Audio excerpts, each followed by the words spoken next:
Okay, we're live. Great.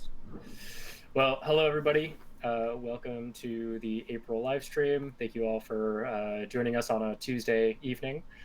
We know it's a abnormal time, but we are thankful that you could make it. We're going to change up the order a little bit. I'm going to kick off with our presentation, monthly presentation, and then we'll jump into questions. As always, if you have a question, put it into the questions channel. And if you want to chat about things that we're talking about, there is a separate channel for that in the chat channel. And yeah, we'll kick it off from there. So I will present my screen. Close all my windows.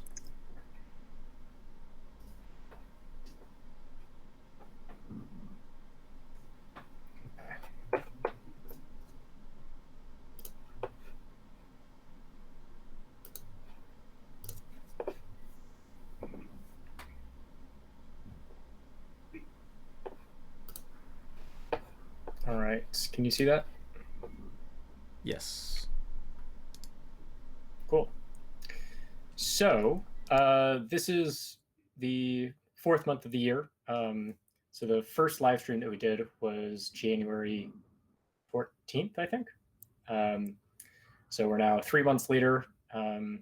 So looking back on our community, we've seen about 100% growth in the community. So we've gone from 3,688 members up to 7,367 members. The breakdown per community is still heavily weighted towards Japanese.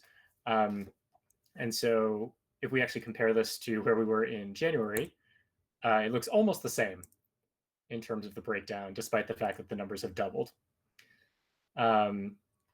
So at the time, back in January, we knew that this was an issue around Matt's brand being very focused on Japanese, and that we came up with a solution for how to address that, specifically creating language-specific content and partnering with YouTubers of different languages.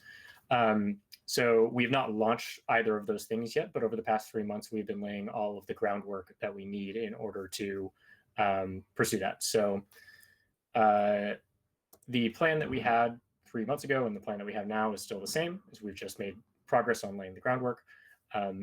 But the plan is to find new partners for other target languages, reduce the onboarding pain for new learners, and expand into different native language markets. So in the first one, finding new partners, we are in contact with multiple other YouTubers that are interested in joining as partners. One of the outcomes of those conversations is that we are going to need to redesign how we're distributing content, because Patreon is not going to be the right tool if we are having multiple creators trying to distribute content together. So that prompted us to design the next version of the website that would actually support that. And so we have been running through the design process for that and trying to figure out what features we need. I've hired an engineer who is starting tomorrow, and we are kicking off the website project imminently. So I'm not 100% sure how long this will take until everyone has access to this, but we're targeting within the next 2 to 3 months. So the second piece of this plan is to reduce onboarding pain. So these are for new learners that join our community. The existing detailed guide, we estimate, would take a new learner who is not familiar with immersion learning. It would take them around 4 hours to read through the whole thing, which is too long for someone who is just getting their feet wet with immersion learning. So one of the things that we're doing is we're creating a simplified guide that will make it easier for them to get on board, but we're also creating essentially packages of everything that they'll need to get started. And so that's what the quick start guides are. And part of the quick start guides are the 1K decks that we're creating for each language. So as you all know, we created the Japanese 1K deck and have gone through a couple iterations on that now. That spurred various communities to start their own projects to create the 1K decks. And so the ones in progress are Spanish, French, Mandarin, and Vietnamese. So these decks will be made available in the quick start guides so that anybody who comes to the website can say, I want to learn Mandarin. They'll be taken to a quick start guide that will give them a little bit of theory and then just give them action steps of install Anki, download this specific deck, read these specific grammar articles, watch this specific content, and join our community so that you can see what the next steps are. So that's how new learners are going to be able to get on board with Refold much more quickly. For those quick start guides, I've written the first draft of the Spanish one. That one is going to serve as a template for the other ones. And we'll be relying on the various communities to propose what content to be recommended and which grammar guides to be recommended for those quick start guides. But I think it'll make it much easier for new learners to get up to speed. And then we're also branching out into new native languages.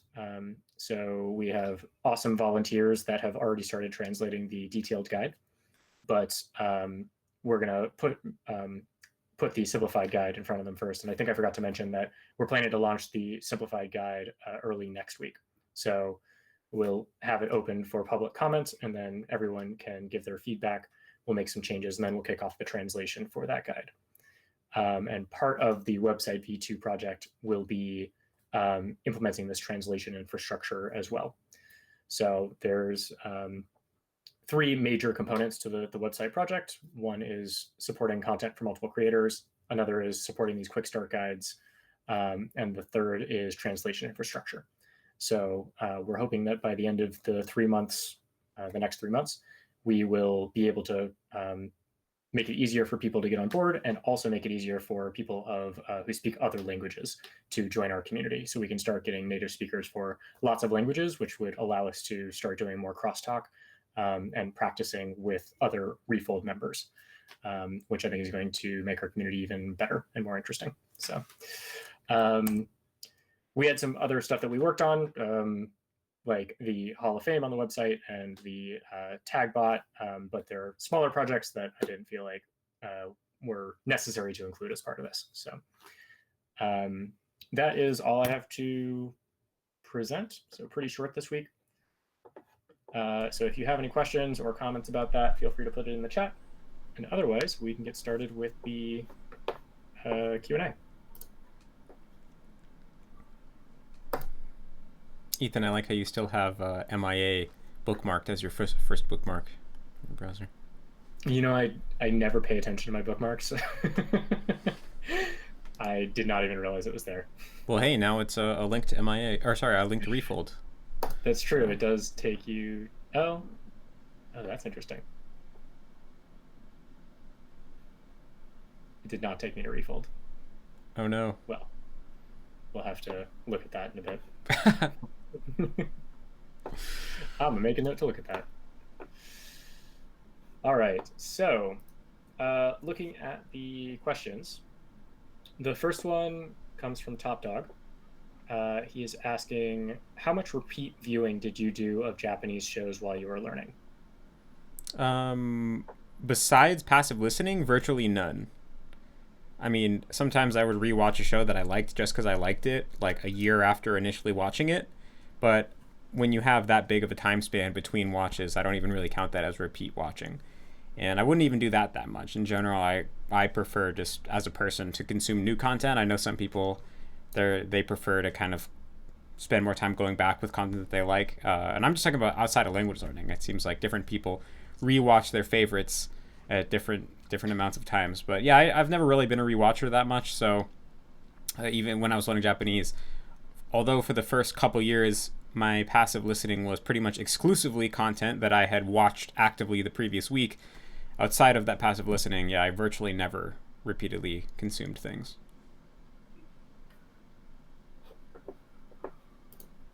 Okay. Oh, he had a follow-up question about if you ever came back like 6 months or a year later. For things that I liked, yes, but it was purely just because like I want to consume this thing again. It didn't have some kind of ulterior language learning motive. Got it. Cool. Blue Although I Newt will is say asking. there were shows that I liked, but the first time I watched it, I didn't like fully understand it, but I still understood enough to know that I liked it. And so then I'd go back a couple years later to be like, okay, now I'm going to watch the show and understand it and actually know what's going on. That happened a couple times, so that's like partially language learning related. But okay, sorry. Yep. All right. Blue Newt is asking, given that the JP1K deck uses a variation of brute force method for kanji meanings, does this mean that you no longer think the original RTK mnemonic stories method is beneficial? Yeah, I would say so. Yeah, the idea is that it gets you to the same point much more quickly and which with less effort.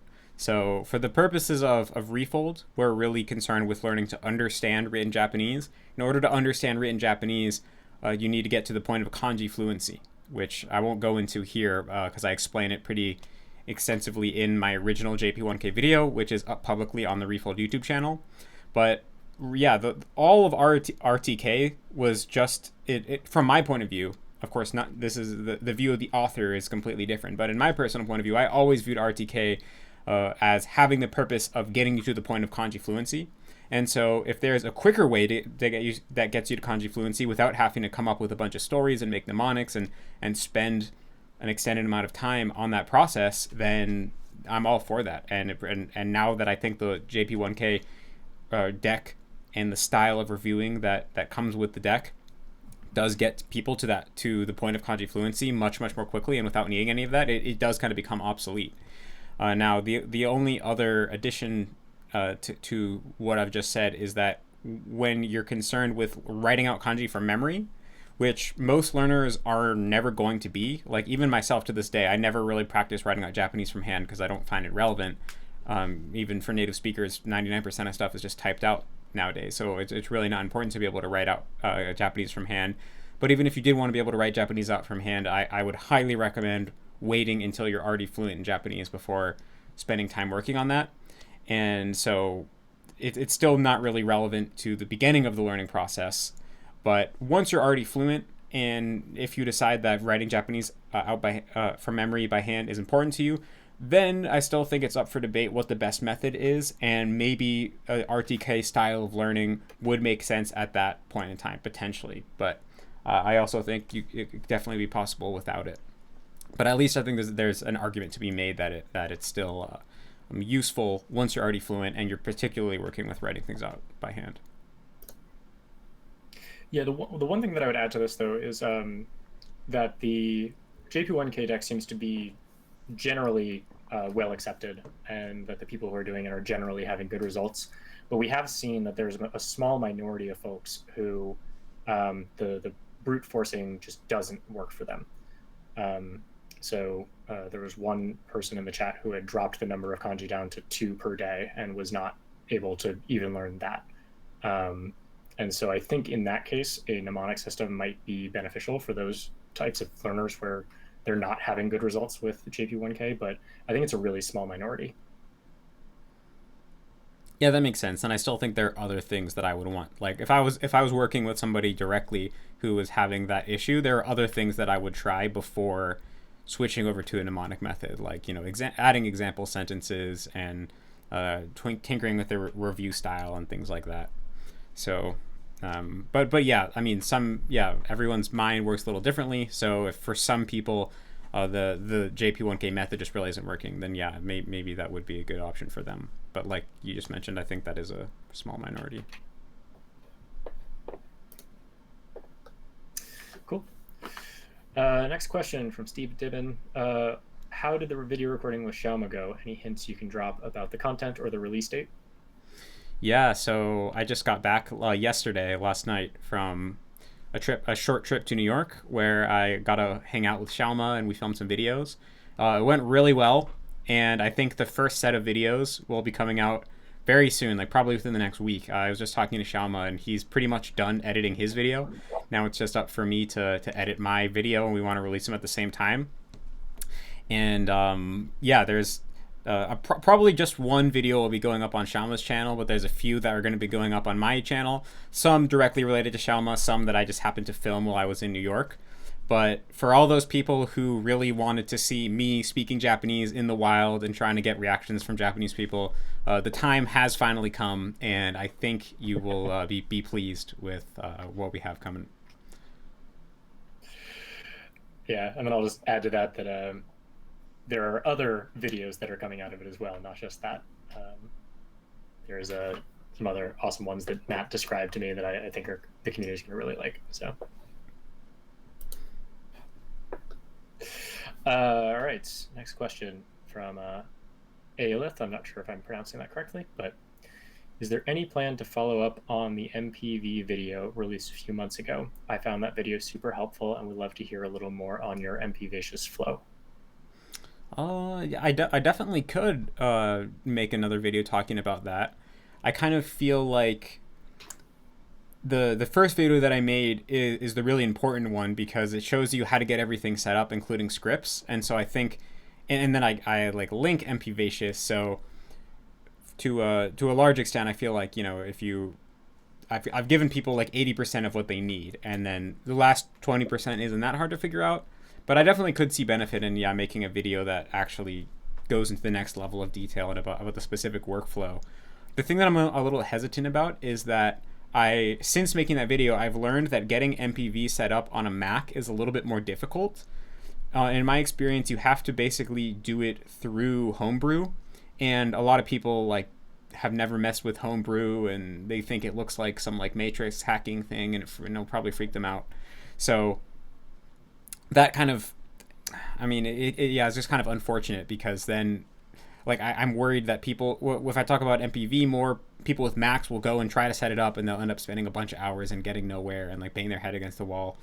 And so I'm kind of worried about that. Maybe I can make a separate like Mac tutorial that shows how to do it, because I actually have a MacBook now, and I did get it working on my Mac, but yeah, it took some tinkering to do so. Yeah, I definitely potentially could. I'll keep that in mind. Yeah, just to add to this, Brett had a idea of collecting sentence mining workflows from the community. So having everybody submit videos of them doing their sentence mining, and then we would organize them somehow, because a lot of people have asked this question of, you know, how can I sentence mine better? And so I think having a library of examples would be really helpful. So I think, you know, Matt, if you were to do an update video, that might be a good kickoff for how, you know, collecting a library of examples. And I've actually started already recording my sentence mining process. So we can it definitely could, or maybe potentially I could just be part of that as well. Part of me is conflicted about making main videos about sentence mining and about these tools, because they just they become out of date so quickly. Like the meta when it comes to sentence mining using tools to be as efficient as possible is just like always advancing. And so like I personally I feel like if I'm going to be making videos about that, I have to be keeping up with the cutting edge so that I'm not like giving people outdated information. But then keeping up with it is so exhausting. And so like there's the way I have now is really good, so I probably should share that. And it sounds like this project that's getting kicked off is a good opportunity to do so. But I mean, the community keeps making new stuff so quickly, it's hard to keep up. I have my manual bootleg workflow that I think works reasonably well, and it's good enough for me, so I don't tinker with the tools. Yeah, there's diminishing returns. Like the one I have now too as well. It's like it feels so good. That's why I stopped caring about keeping up with it. I'm like, this is so good that I'm completely satisfied. And even if something is technically a tiny bit better, it's like just diminishing returns at this point. Cool. There's only one question left in the queue, so if you've got questions, feel free to add them.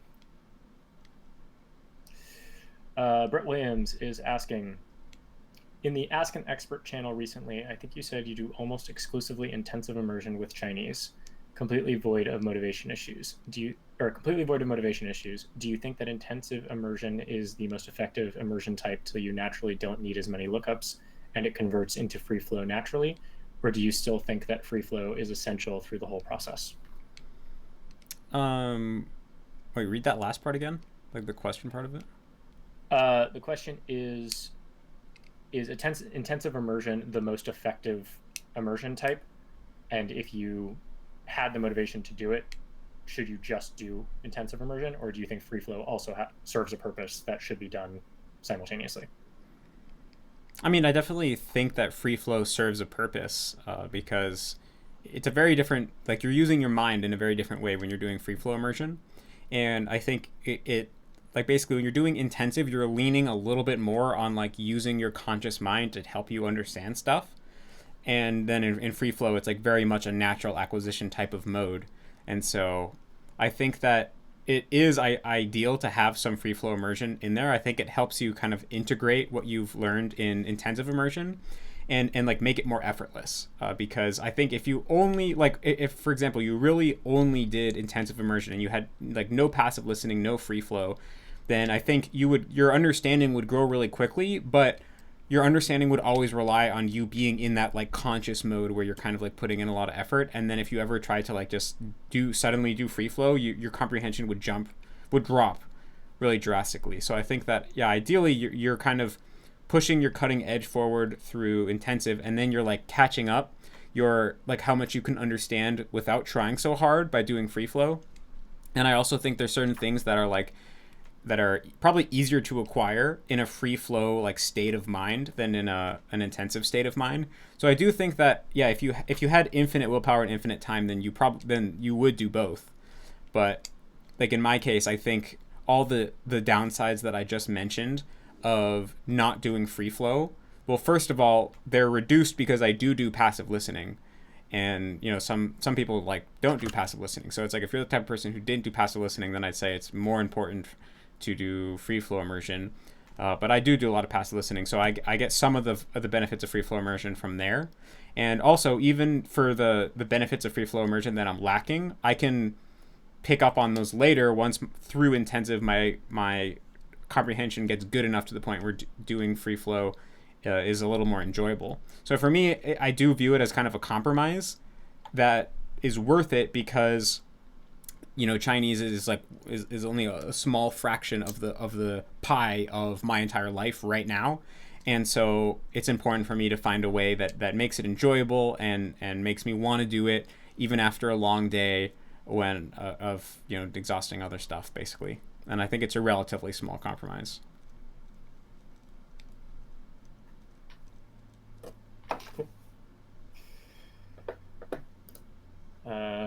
Goals is asking, any tips on getting out of bed in the morning? I can relate to the struggle because it's actually something I struggle. I still struggle with a lot. I find probably the thing that makes the biggest difference for me is like setting a really strong intention when I go to bed. Like if as I'm going to bed, I say like I am getting up the second that my alarm rings, and I'm jumping out of bed and I'm going to get in the shower, and I really firmly set that intention, then it makes it a lot more likely that it's going to happen.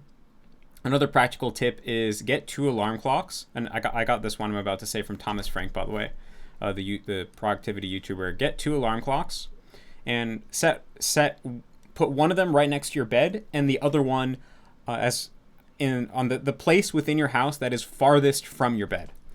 And then set the alarm next to your bed at the time you want to wake up, and set the one that's far away from your bed 5 minutes after you want to wake up. And make sure that the one far away from your bed is as loud and obnoxious as possible, so that if it goes off, it disturbs everyone else in your house and potentially your neighbors. So this way, once your first alarm wakes you up, you'll remember that you have to go out of your bed and walk to the opposite end of your house and turn off the other alarm that you set within 5 minutes, or you're going to disturb everyone else in your household. And for me, that was enough motivation to at least get me out of bed, get me to the opposite side of my house. And a lot of times by the time you've got up and walked even a couple feet or walked to the other end of your house, that's enough to kind of shake you out of the desire to snooze really badly, and then that can help you wake up. And a funny little point is that Thomas Frank, the person I got this from, they used to actually do this but the night before going to bed, they'd set a tweet scheduled to be tweeted out 5 minutes after they wanted to wake up, saying that they're lazy and slept in, and the first 5 people to reply to this tweet get a free like $50 PayPal to them or something. But after doing that for a while, he said he had to stop it because he started waking up in the middle of the night like sweating, like worried that he had slept in and the tweet had gone out, and so he couldn't get quality sleep anymore. It's funny. On my end, I'd say two things really help. One is going to bed early. So I have an alarm that goes off at 9 o'clock that tells me to brush my teeth. And usually the act of brushing my teeth sort of like kicks off a bedtime routine. So even if I'm not tired, by the time I'm done with my bedtime routine, I'm like just ready to go to bed. Um, and then the second is I have two alarms, 30 minutes apart in the morning. And the first alarm, I turn on my nightstand light, and then I lie back down. And the sudden light in my room sort of imitates the sun because it's still dark at that time. But the light will just, my brain just turns on naturally after a few minutes of like being exposed to the light. And that's something that I started doing a few years back where I actually put a light on a timer. And so my alarm was my lights turning on my room.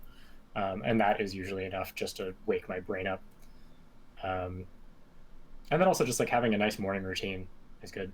Like I like going for a walk in the morning with a cup of hot water in the cold air. So when your morning routine is pleasant, then there's a nice reason to get out of bed. Yeah, I like that idea with the lights. I wouldn't want to have to like wake up once to start the light manually, but I'm gonna look into try to find a way where I can maybe like use Alexa or something to like have a light automatically start fading on like you mentioned half hour before waking up. That sounds like a good idea. Oh yeah, no, it's definitely better if it's automatic. I just am at this point I don't need it to be automatic. I can just do it manually and it's fine. I see.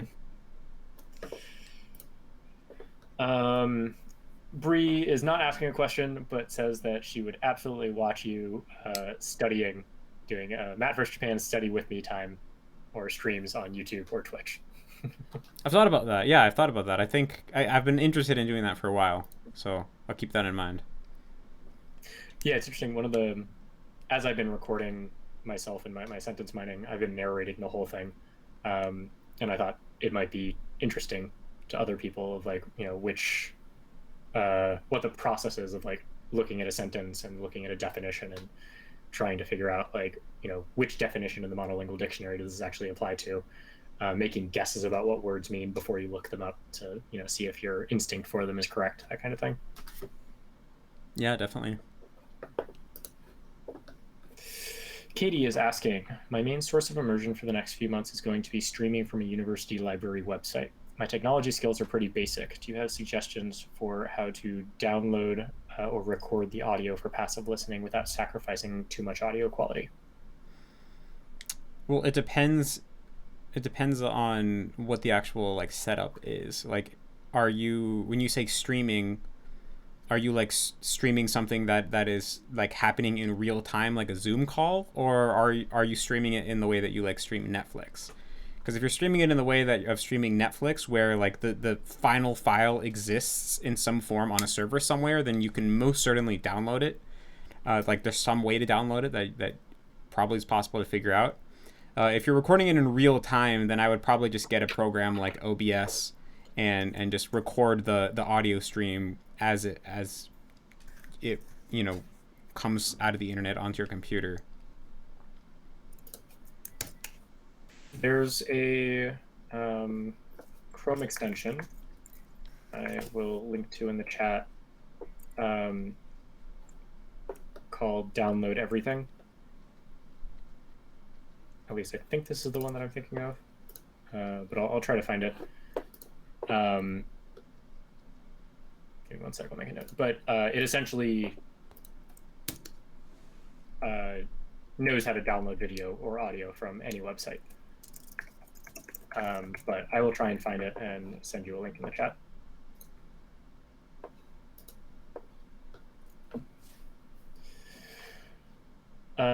Cool. Steve Dibben is asking, I am an auditory learner, and while in stage 2C, the majority of my free flow immersion has been listening to basic podcasts. What shortcomings, if any, does Matt see with this strategy? I'm specifically concerned that my vocabulary acquisition could be slower using audio-only content.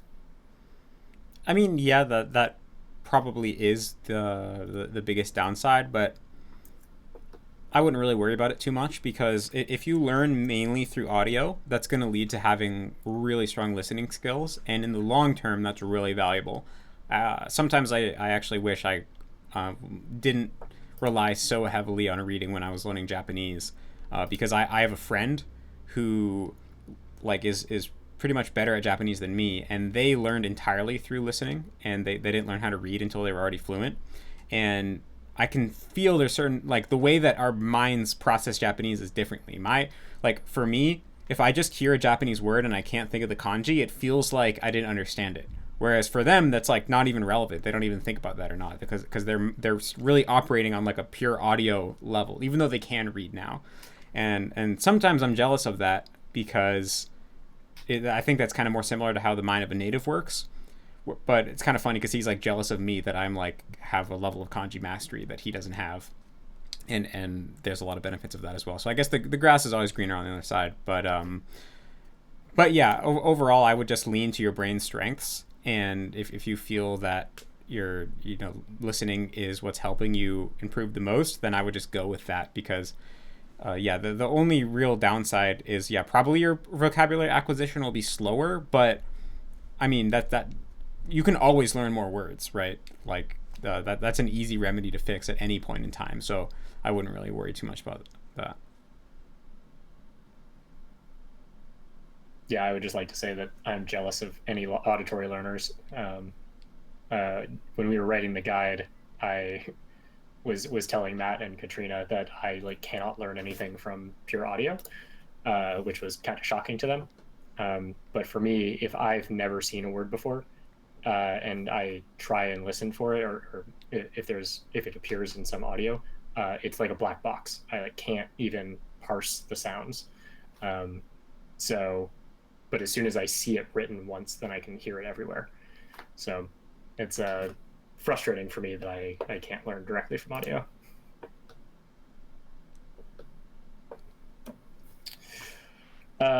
Brent is asking, how was your meditation trip? But I think you might have talked about this on the last live stream. Yeah, I mean that was in February, so that was a while ago. But yeah, it was good. I mean, yeah, like you mentioned, I think I talked about it in quite a bit of detail then, and it's already been like 2 months almost now, so it's not that fresh in my memory. But yeah, it was really nice. And did you hit enlightenment? Not yet, but inching my way there. It's a game of inches.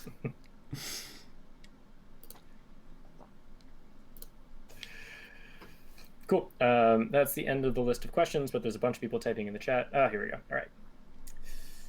Aelith. And if I'm pronouncing that wrong, please tell me how to correctly pronounce it because I hate screwing it up.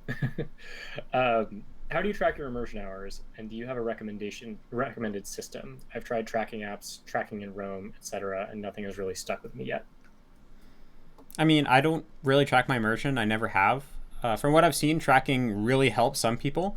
It helps them realize that maybe they weren't doing as much immersion as they thought they were doing, and it motivates them to try to regularly continue to improve. But it seems like for other people, it just generates a lot of stress and can even lead to doing less immersion because maybe you still have like 15 minutes left in the day to watch something, but you feel like you're too tired to pay attention, and so you don't want to watch it because you're too tired to have a true 15 minutes, so it would be lying to log 15 minutes. But if you can't log it, then what's the point of doing immersion? Because it's only immersion if you logged it. So in this weird way, there's sometimes you can get caught in these psychological traps where logging leads to a lot of stress and you actually do less. And so I'd say it depends a lot on your personality type. If everyone should try logging and see if it works for them. And for some people, it's going to work really great, and that's awesome. For other people, it might just, not be their thing. And I think that's fine as well. I don't think it's absolutely necessary by any means, because when I was doing Japanese, I didn't log. I mean, I always was asking myself the question, how can I get more immersion hours in? And I was always looking for little holes in the day that I could plug with additional time spent with Japanese. But I never actually logged the hours, so... Yeah, I'd say that there's a million different ways to track your hours. It depends on what your goal is. like if your goal is to have a record of everything that you've done so that you can show it to somebody else and you can like analyze the process, then you have to do something like relatively intense. You need to like break everything down into the components that you want to track. If you're just trying to build a habit, then setting like a minimum per day and just checking off if you did that is much easier. But if you're like, you want to get a general sense of how much you've done, and like how many hours you've put in, personally, my preferred way to do that is to just track the things that you're immersing with. So you can say like, I watched 3 episodes of this show, 3 episodes of this show, and then at any point in the future, if you feel like actually counting up the time, then you can just do that, because you can just look up the times for everything or just estimate. If it's average 25 minutes per episode, you can just multiply that by the number of episodes. So it really depends on what you're specifically trying to achieve with tracking. So if you want to ask a more targeted question of like what you're trying to achieve, then I think we might be able to give a more targeted answer, but hopefully that was helpful.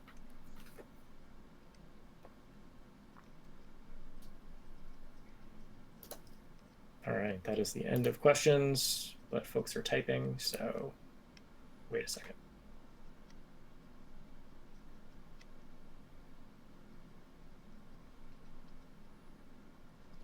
By the way, for anyone curious, when I went to film with Xiaoma, we filmed stuff with a GoPro.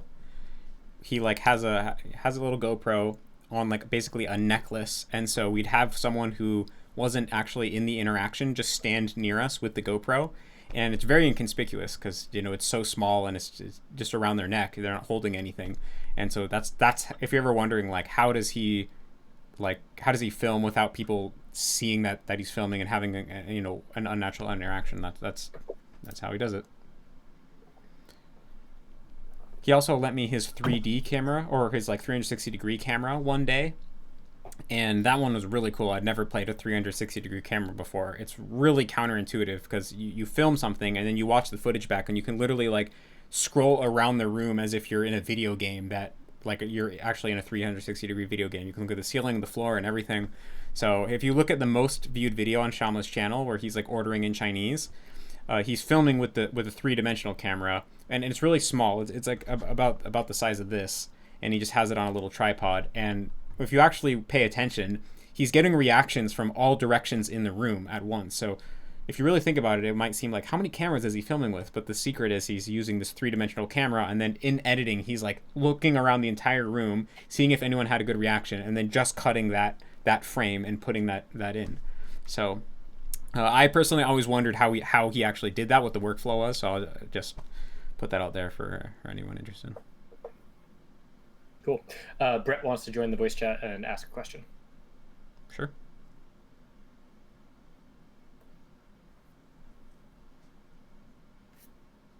Where are you at, Brett?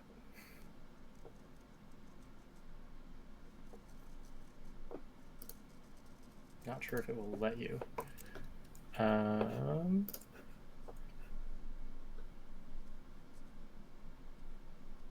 don't see your name on here.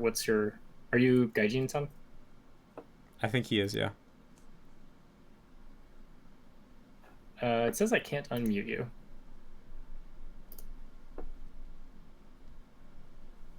You apparently have to unmute yourself.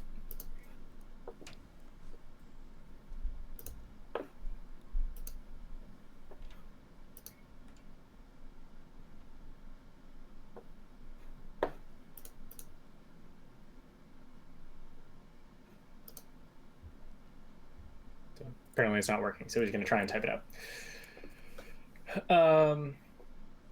All right, Steve is asking me so in the Spanish server, I've reported that I've been doing pretty well with Spanish in the past few months and weeks. Has anything changed in my immersion routine, in my mindset? So I was telling Matt about this last week or so, and I'd like to make a video about it. But I've been doing something that I call multi-pass mining. So I intensively read the TV show that I'm immersing with, and I'm at 2C. So at this point, it's basically free flow immersion. But I stop, 20 times in the 45-minute episode to look up words.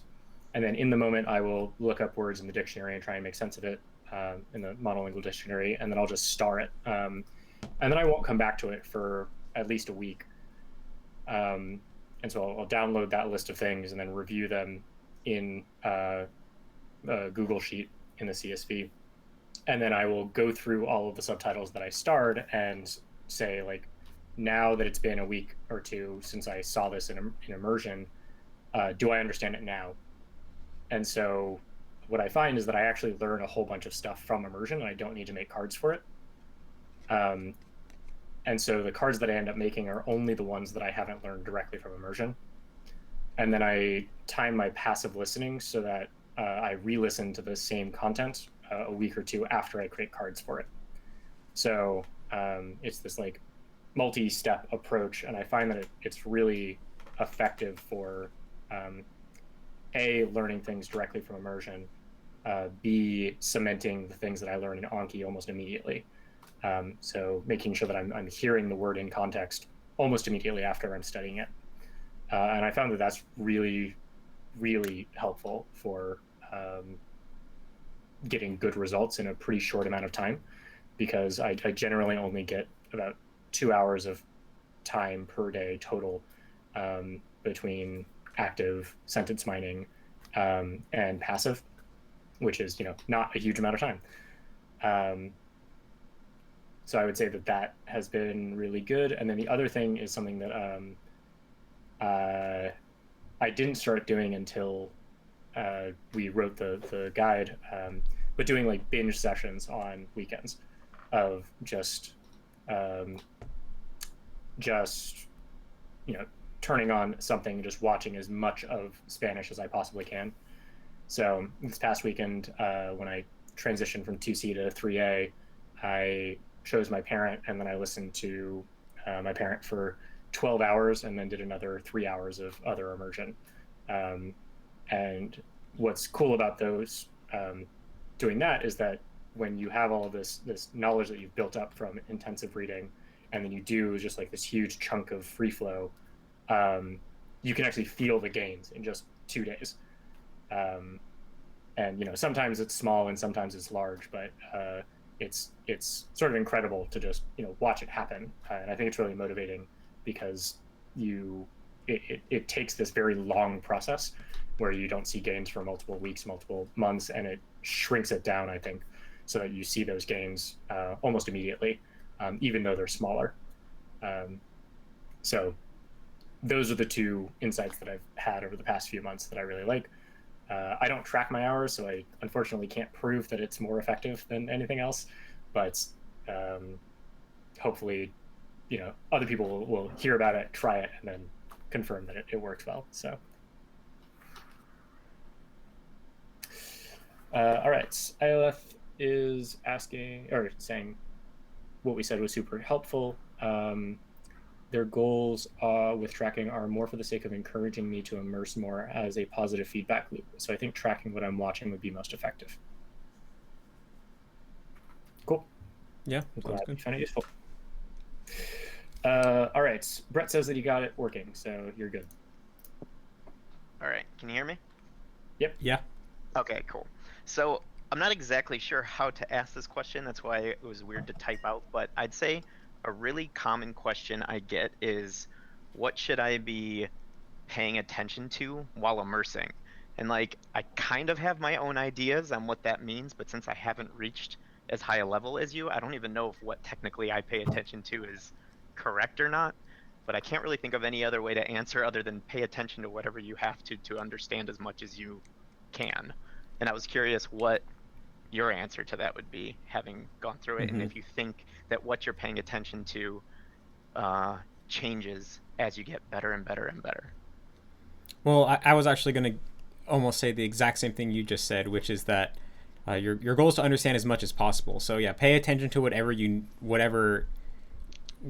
need to in order to understand as much as possible. I would almost word it the exact same way you did, up until stage 3, and then things start to change a little bit, particularly at 3B. But until that point, like if you're still at the point where you're mostly you're not understanding sentences very much yet. It's just like the language is mostly just mush. Then your goal is try to pick out as many isolated words as possible.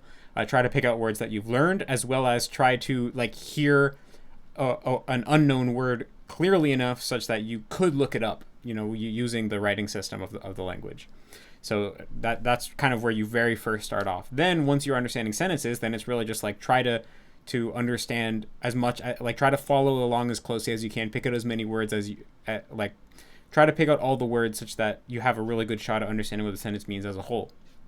And that really is going to take you all the way up until you have really high comprehension, like stage level 5 comprehension. And then when you get to like level 5 and you're trying to bridge the gap to level 6, then I mean, by that point you're gonna know what a lot of your weaknesses are. So it's more kind of like for most of you're already understanding most stuff. So most of your mind is kind of focused on stage 3 type things, but you still have your weaknesses. So you're kind of like waiting for one of your weaknesses to show up, and then you can be like, this is one of the things that I know I'm bad at still, and try to like hone in on that or do whatever you need to do to handle that particular thing.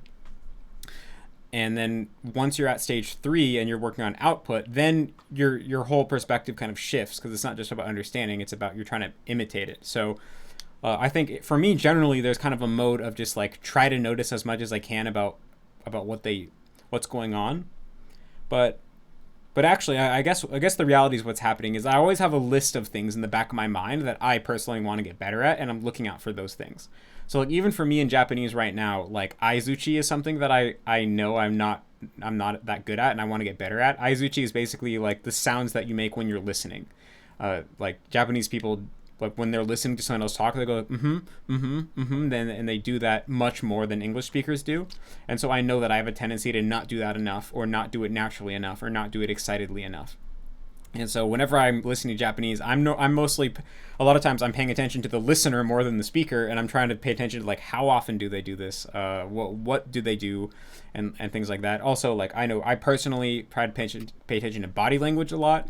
I noticed, like starting from like a couple years ago, I suddenly just realized that Japanese people like bob their head up and down as they speak with pitch accent. Like a lot of times they have this like head motion that they do that corresponds with the pitch accents of the words they're saying. So I'm trying to like pay attention to exactly when they do the head bob and how they do it and what part of the word they do it at and stuff like that. And then like within it, I'm always kind of pay attention to pitch accent in general, as well as I just have then I have a whole list of other little smaller things. So basically, once you start regularly speaking the language, you naturally become aware of things that you're not that good at, you want to improve at. And then it's just a matter of basically paying attention to those things in your immersion. And I've even had the idea of basically like keeping a physical list of the things you want to improve at and looking for those things as they come up in your immersion. I've never actually tried that, but I think it's a good idea. But for me personally, I can like instantly come up with, probably I could come up with 20 things that I'm listening for without ever writing it down, because I just remember it pretty easily. But yeah, so I think it's basically, we're just trying to pay attention to as much as, like, trying to understand as much as possible. And I think if you just make your goal understand as much as possible, your attention's naturally going to like find the right level of the language to be following along with and paying attention to. And then once you're working on output, it's more a matter of just becoming aware of your blind spots or your weaknesses, and then specifically listening for those, or trying to pay attention to those things. And a quick follow-up, I'm curious if like really early on, if you remember like consciously trying to follow along with the sounds and being like, okay, that's one word, I don't know what it is, this is another word, I do know what it is, or if you just kind of like listened and then certain words would trigger as like, oh, recognize that. I mean, I don't really remember when I was at that stage in Japanese. I'm pretty sure I wasn't doing it, because when I was learning Japanese, I kind of had this mindset that like I just need to show up and it's going to happen naturally. And that was helpful in a way, because it kept me from stressing myself out. But let me reflect on my Chinese experience. Like yeah, for me in Chinese, it's mostly, I'm just trying to pick out as many words as I can, and if I can't pick out a word, get as close as possible to hearing what's going on. And so it's just like, it's like, I feel like when my attention is like a radio where I'm tuning it into a certain channel, and there's a channel that's just like trying to follow along with what's going on like a word/sound level. And it's when you describe it, it sounds very complicated, like look for words, and if you can't get the words, look for the sounds. But it's just one mode and one thing's happening, and although all I'm doing on my end is tuning my attention to that frequency, and then everything that's being picked up is being picked up naturally, so it doesn't actually feel very effortful. But because attention is such a subjective, subtle thing, it's hard to describe it, and really communicate what's going on. But I'd say you don't. It shouldn't feel like you're exerting an excessive amount of effort. It should feel that, yeah, you're paying attention. It requires some effort on your part, but not that much. It's a kind of sustained, consistent effort that is there, but not so much that you would exhaust yourself out. And if whatever you're doing is causing you to get exhausted, then you probably are you need to retune your attention frequency knob, if that makes any sense. Yeah, that makes perfect sense. Thank you very much. My pleasure. Cool. Steve is asking me to make a video explaining my workflow. So that is the end of our question. And it looks like we're right on the hour. So I think we're probably going to call this one a day. And call this one a live stream. So thank you, everyone, for joining. We appreciate all of the questions and all of your support. You all are awesome. And without you, we couldn't be here doing what we do. So thank you so much. And we will see you for the next one in another 4 weeks. Thanks so much, guys.